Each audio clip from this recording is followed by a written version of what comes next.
Coach, Yasin Willis, one of your running backs that's new in that room. Just what have you seen out of him so far, and maybe how have you seen LeQuint push him so far in spring practice to get better?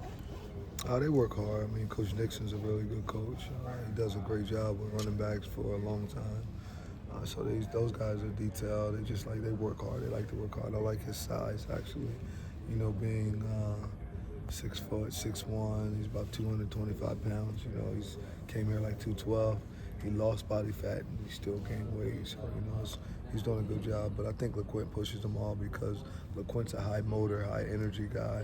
And he just plays well. You know, sometimes guys do a lot of talking, but then they don't back it up. But he kind of does both. LeQuint talks a lot and backs it up when it goes out to play, and he gives the other guys that same confidence. So he's doing a good job. I'm proud of where he's at. I'm proud of Coach Nixon. I'm thankful for Coach Nixon, and you know, proud of LeQuint to be able to take him under his wing. As long as he's doing that with the other running backs too. You know, he's pushing Price and he's pushing hard, and even Lil Chandler's out there making some runs. So. The size of this team has just been something that's very noticeable as a difference. Just how important was that for you with the vision you have for this team to bulk up, get bigger all around? Yeah, we got to get bigger. We got to keep getting tougher too, though. You could be big if you're not tough. It doesn't matter. So, you know, I believe big people beat little people up. So we just try to get bigger. We want to have big guys. You want to be able to compete, especially up front in the trenches, you know. And if you can know and get bigger guys and the skill-wise, if they're bigger than the other guys, then that helps also. I mean, there's a reason LeBron James is one of the best athletes in the world. He's that big and he can move like he was a little guy. So, you know, just trying to get bigger guys that can do athletic things. Coach, there's a lot of guys who obviously know each other on this roster. Can you just speak to, you know, how nice it is and what it means to you to see these guys rekindle friendships that, you know, they made when they were playing, you know, youth ball, and then making new relationships with the coaching staff as well? That's pretty cool. I mean, that's always cool for anybody. Any of those stories that you get an opportunity, they don't happen often. So if you can get a bunch of guys that play Little League football together and then high school ball together, then they go opposite and then have an opportunity to come back. I mean, that's always fun. But I'm just really about the new relationships that we're forming, because I believe the relationships you form now kind of hold on to them the rest of your life. So, you know, they all work. I'm happy about that. Coach, you were talking a little bit to Coach Nixon just about the experience that this entire coaching staff really has at the pro level. What do you think they bring knowledge-wise to this team to help you, you know, get those guys to the NFL at the end of the game? I mean, just their expertise of doing it at the highest level and having an opportunity. I mean, if you go back and look at some of the coaches that's on our staff, they work with Bill Belichick, Andy Reid, so you know, they work with some of the better coaches. So not only can they, they have X and O expertise, but then also, you know, things that I can go and talk to them about and ask them different questions, because they've seen it be done by some of the, probably two of the best coaches of all time, in my opinion. So I've got a chance to see both of those guys do it. So pretty cool. It helps me a lot because I like to ask a lot of questions, you know. So they did definitely help a lot.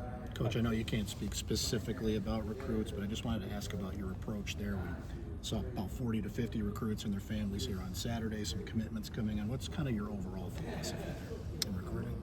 Just have fun, be yourself, talk to them. Just have fun, come see what we do. We won't hide anything. You get a chance to see everything up front. I mean, it was supposed to be, but he had a bunch of guys commit and it was snowing. You know, they talked to him about going there in the cold. Don't go up no there in the cold. It's going to be cold. They're going to try to get there in the summer. We don't want to hide anything. We know it was snow that weekend. We still had guys come in, come see what it's like to be in the snow. And you realize it's not as cold as people tried to say it was. I mean, it's a cool spot. We play inside anyway.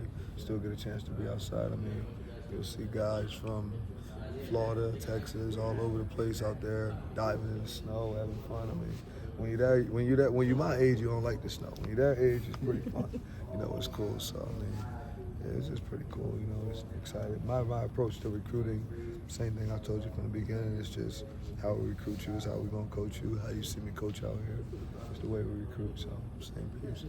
Heard you guys are test running the in-helmet communication system on offense for potentially that getting improved this fall. Just how has that gone so far, and what do you think are some pros and cons about it maybe? I don't know. I just know we better make sure that we get the calls in. I can't really tell you that right now. I think it should be fine. We figure out. I mean, I want to make sure that we don't got two guys on the field with the green dot on their helmet because that's a penalty. But outside of that, I'll let them handle that. They go right to Kyle. The less I say to Kyle, the better he is. So, I just talked to him a little later, but it seems to be going okay. Coach, we've been seeing a lot of intensity. We saw it again today. Just what can you say about the intensity level, only being in March and what you're looking for from these guys? Just continue to get tougher. You have to get mentally and physically tougher. That has to happen. That is extremely important. I mean, we already starting to put bulk on, and, we're getting size as you're talking about, but we have to get mentally and physically tougher.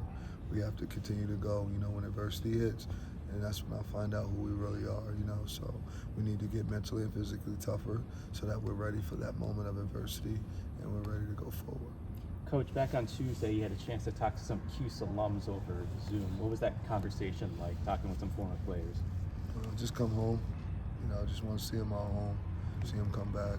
Just a bunch of good guys. I was honored that those guys got on the call with me.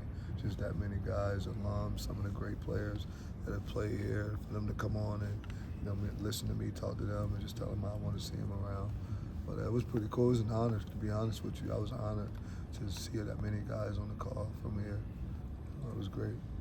DeAndre Chestnut, you switched over to safety, or he said maybe he's still going back and forth, but just what did you see in him to move him? Just, I guess it's a slight move, but there's a difference between those two positions. I don't know about the back and forth that he likes to say. It makes him feel better or something. But he's, I want to see him play on Sunday.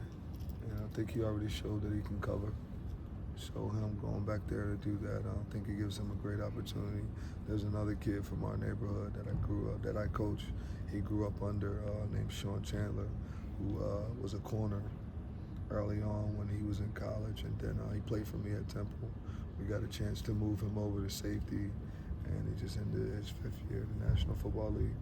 So I see similarities in them. Deuce has a good football instincts, IQ for the ball, but want to put him in the best position so that way not only can he help the block S, but he also can help his own future later on and not just mine's.